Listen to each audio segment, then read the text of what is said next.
Everyone welcome to our YouTube channel Surjeet SPS. तो guys इस video में हम बात करेंगे हिमाचल प्रदेश में पंचायती राज विभाग में जो 4000 पद भरे जाने हैं और इसको लेके सरकार कब तक जो है इन पदों को भरने के लिए अप्रोच कर सकती है। और इसके साथ साथ हम ये भी बात करेंगे कि जो इलेक्ट्रिसिटी डिपार्टमेंट है उसमें किस तरह से जो है वो नंबर ऑफ़ वैकेंसीज़ जो अवेलेबल हैं और जिनको भरे जाने की डिमांड जो है यहाँ से की जा रही है, इसके बारे में भी हम बात करेंगे। और कब तक जो है वो प्रदेश में रोज़गार नीति निर्माण या फिर एक तरह से एक्शन प्लान जो है वो होगा तैयार, इस बारे में भी हम बात करेंगे। तो चलिए स्टार्ट करते हैं। तो पंचायती राज विभाग की सबसे पहले बात कर लेते हैं और इसमें 4000 पद जो हैं वो एक तरह से भरे जाएंगे। और बहुत टाइम से आप कह सकते हैं कि पंचायती राज विभाग में जो है वो पदों की एक तरह से जो आप कह सकते हैं कि जिस तरह से या जिस लेवल पे पदों को भरा जाना था वो नहीं हो पाया था। और मैंने भी पिछले वीडियोस में आपको बताया था कि बहुत सारे एक तरह से ऐसे एग्ज़ाम्स हैं, जैसे पंचायत सेक्रेटरी की यहाँ से आप बात कर लें, ठीक है, या फिर और भी बहुत सारे ऐसे पंचायत के पद थे जो कि भरे नहीं गए थे और एक तरह से पेंडिंग थे सारे के सारे पद। तो आलम ये है कि अब 4000 पद जो है वो हिमाचल प्रदेश में वेकेंट हैं पंचायतों के, और इनको जो है वो बहुत जल्द सरकार जो है वो भर सकती है। तो आप सभी या हम सबको जो है वो मिल के जो भी इंटरेस्टेड हैं, तो हम सबको मिल के जो है वो इन सब के एग्ज़ाम, जितने जो भी एग्ज़ाम्स आते हैं उनकी प्रिपरेशन करनी होगी, ठीक है।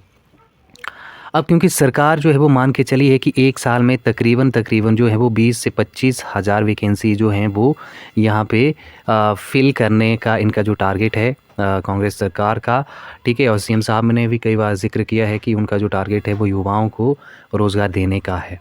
तो ऐसे में यदि 4000 पद जो हैं वो पंचायती राज विभाग में जो है वो भरे जाएंगे, तो ये एक तरह से बहुत ही बड़ी रिलीफ़ होगी उन सभी युवाओं के लिए जो कि काफ़ी समय से, काफ़ी सालों से जो है वो प्रैक्टिस कर रहे हैं और एक तरह से प्रिपरेशन भी वो लोग जो हैं वो कर रहे हैं, ठीक है। तो उन सब के लिए बहुत बड़ी यहाँ से अपडेट है।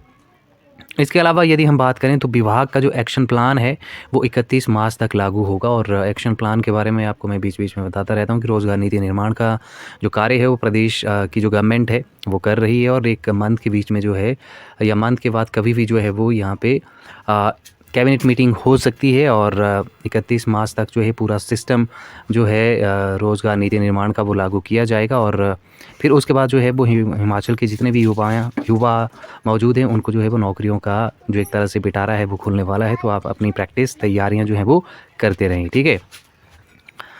तो 1 लाख नौकरी देने का जो वादा है इनका है और इनका ये गारंटी प्लान में एक चीज़ शामिल है।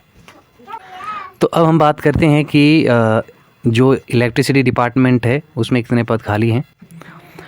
तो यहाँ से हम बात करें बिजली बोर्ड की, तो इसमें जो है 8500 पद खाली हैं और यूनियन ने मुख्यमंत्री से खाली सीटें भरने की जो है वो डिमांड की है और सीएम साहब से इन्होंने मीटिंग भी की है और फिर अपना हाल दिन इनको जो है वो बताया है कि काफ़ी समय से इसमें भी जो है वो भर्तियां नहीं हो पाई हैं बिजली डिपार्टमेंट में। तो आप इसमें भी जो है वो एक तरह से जो भी खाली पद हैं उनको तुरंत जो है वो भरने का प्रयत्न करें।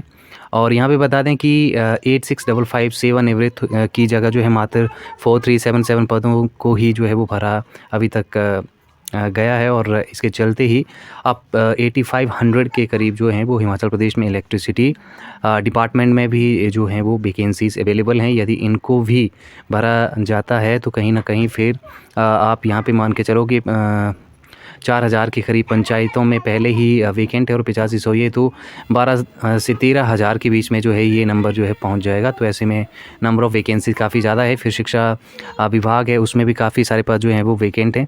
तो फिर हिमाचल में जो है वो बहुत सारे आपको जो है वो ऑप्शन मिल जाते हैं और आप जो भी अपनी प्रायोरिटीज़ के अकॉर्डिंग जो है वो आप किसी भी एग्ज़ाम की प्रिपरेशन कर सकते हैं। तो आज के इस वीडियो में इतना ही। Thank you very much. अगर चैनल पर नए हो ज़रूर चैनल को सब्सक्राइब कर लीजिएगा। Thank you very much.